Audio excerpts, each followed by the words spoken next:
Liverpool অধ্যায় শেষ, এখন শুরু হচ্ছে মোহাম্মদ সালাহর ট্রাবজনস্পোরের অধ্যায়। ইস্তাম্বুলে পৌঁছানোর পর বিমানবন্দরে তাকে স্বাগত জানান ক্লাবটির সমর্থকরা।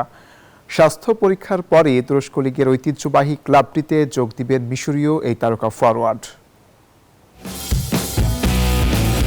বিশ্বকাপের 23তম আসর খেলতে যাওয়ার পর যুক্তরাষ্ট্রের অনেক ক্লাব সালাহকে প্রস্তাব দিয়েছিল। মেজর সকার লিগের ক্লাব স্পোর্টিং কানসাস সিটির পছন্দের তালিকায় ছিলেন মোহাম্মদ সালাহ। সৌদি আরবের অনেক ক্লাবেরও অর্থের হাতছানি ছিল মিশরের এই তারকা ফরওয়ার্ডের জন্য। সব জল্পনা কল্পনার অবসান ঘটিয়ে শেষ পর্যন্ত তুরস্ক লীগের ঐতিহ্যবাহী ক্লাব ট্রাবজনস্পোরে যোগ দিচ্ছেন মোহাম্মদ সালাহ। প্রতি বছর 17 মিলিয়ন ইউরোতে এই ফরওয়ার্ডের সঙ্গে 2 বছরের জন্য চুক্তি করছে তুরস্কের ক্লাবটি। ইস্তাম্বুলে পৌঁছানোর পরই মিশরীয় তারকাকে স্বাগত জানাতে বিমানবন্দরে উপস্থিত ছিলেন ট্রাবজনস্পোর ক্লাবের ভক্তরা। এরপর একটি বেসরকারি হাসপাতালে সালাহর স্বাস্থ্য পরীক্ষা করা হয়।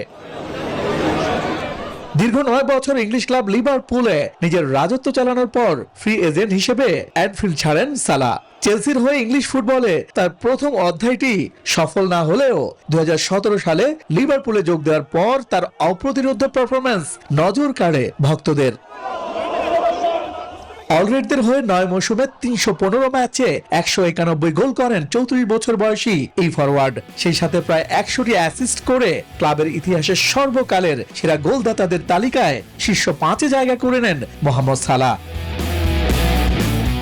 লিভারপুলের হয়ে premier league, champions league, FA cup, 2টি লিগ কাপ, ফিফা ক্লাব বিশ্বকাপ ও উয়েফা সুপার কাপ জেতেন মিশরের ফারাও খ্যাত এই ফুটবলার।